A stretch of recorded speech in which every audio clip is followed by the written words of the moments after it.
Today we're going to show you guys how to swap out a chain on your motorcycle, and we're going to start with a chain breaking tool. If your chain looks like this, you don't want it at all.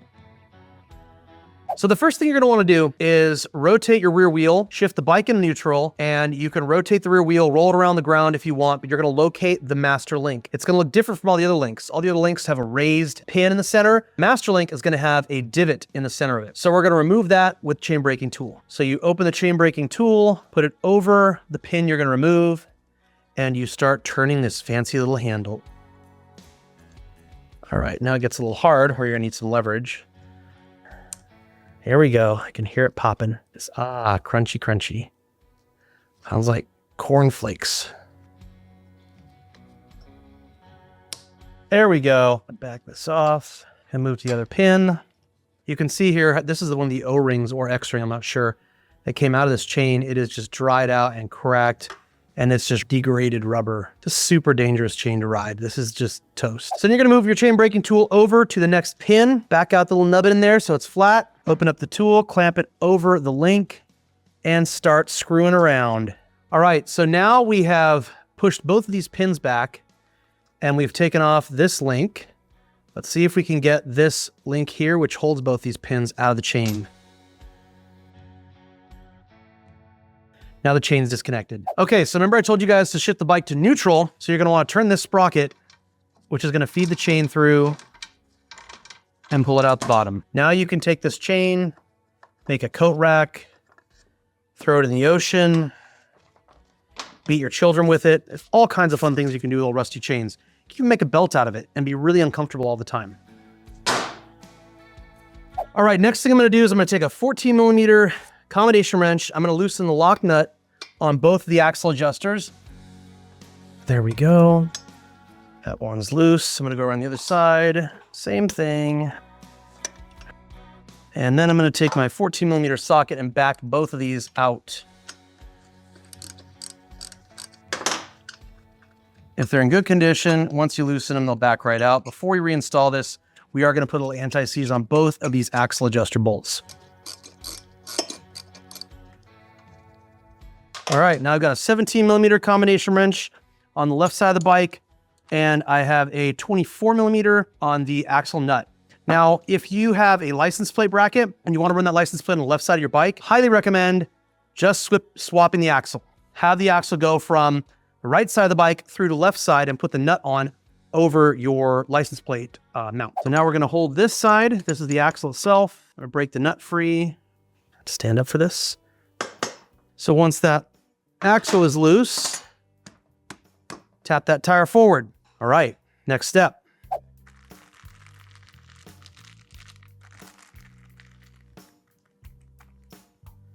Now we're going to open this up.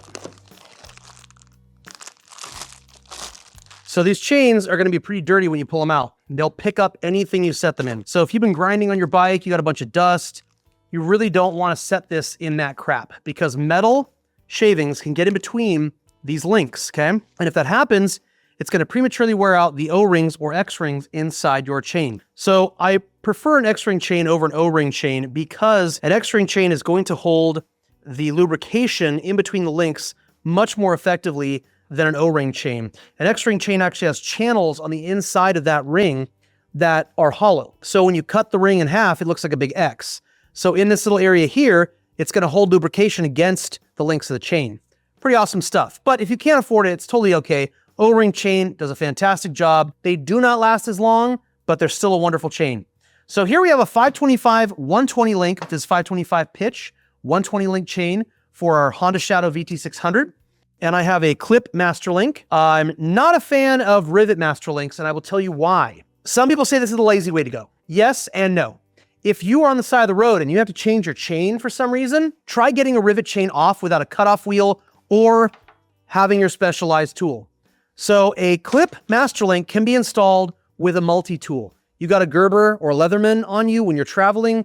Most of you guys should. If you haven't yet, that's on you. But that clip master link, it's very easy to take the chain off the bike. No problems whatsoever. Roadside fixes are made much easier by this simple little tool. So now we've got our chain all coiled up. It's a little stiff, you can see, but that's okay. It's right out of the box. We're going to take the chain, slide it back behind here, You're going to start to unravel it by hand. You're going to set the chain on the front sprocket and rotate the front sprocket.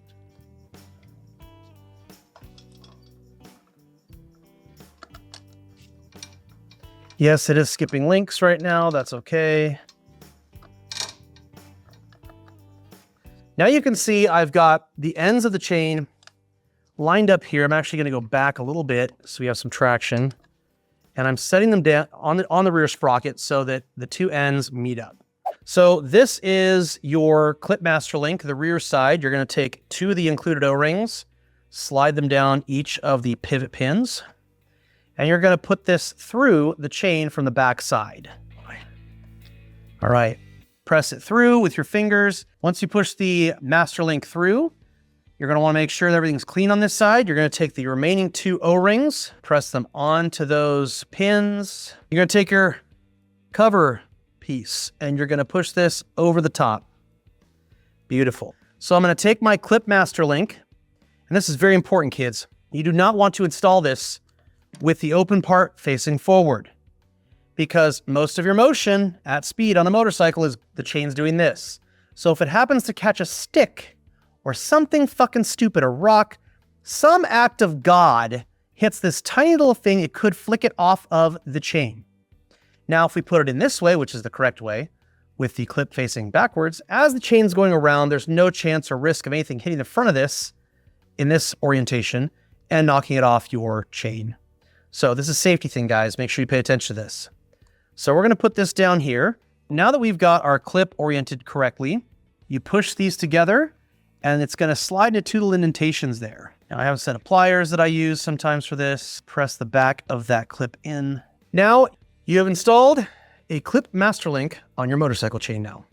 All right, all that is left now is to adjust our axle to the point where we have tensioned our chain properly. After that, we're going to lubricate the chain, but I will explain that later. So you're going to take the axle adjuster on the left side of the bike first, and you're going to tighten it down. You also want to check your front sprocket, make sure that all the links are sitting in the teeth of the sprocket. Nothing's jumped around, nothing looks weird. You can see the chain is starting to tighten up a little bit. So I've gotten to the fourth notch from the front here. I'm going to go the other side and do the same thing. On the right side of the bike, I've adjusted the axle adjuster with a hash mark on the axle to the fifth notch on the axle plate. Now I'm going to line this side up with that. I'm going to push this back to the fifth notch as well. See that chain tightening up there?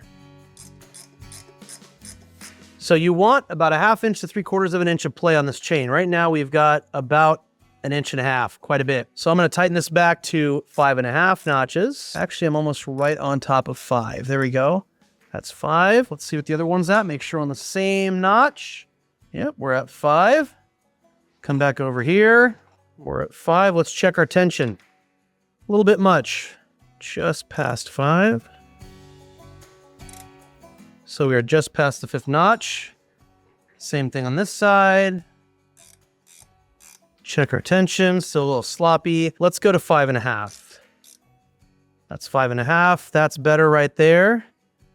We've got about 3/4 of an inch movement. 1, 2, 3, 4, 5.5. Double check our tension. We're looking good, looking very good. Okay, now you're going to take the lock nut on the axle adjuster and you're going to tighten that guy down. Want to hold the adjuster with a socket, get your combination wrench in there and tighten the lock nut. I have applied anti-seize to this before we filmed this, so didn't figure I need to show you guys how to wipe something with a paintbrush. Pretty easy. So now you're going to basically repeat the process for this side. We've adjusted the axle adjuster. We're going to set the lock nut as we did on the left side of the bike. 17mm combo wrench, 24mm socket. You're going to hold the axle with one side and tighten the nut back down.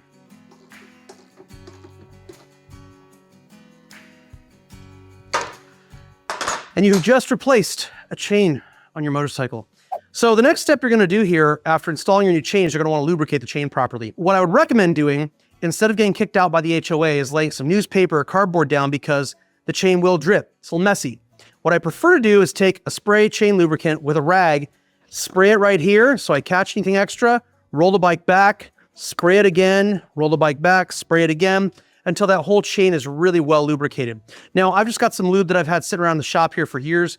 You can get it on Amazon, eBay, lots of web stores. We have it on the shop, tjbc.com as well. You want to make sure you get a good quality lubricant. Personally, I like, Bel-Ray, Motion Pro, Lucas. There's a bunch of different brands out there. They all pretty much do the same thing. Now, the final step to this, I will show you right now.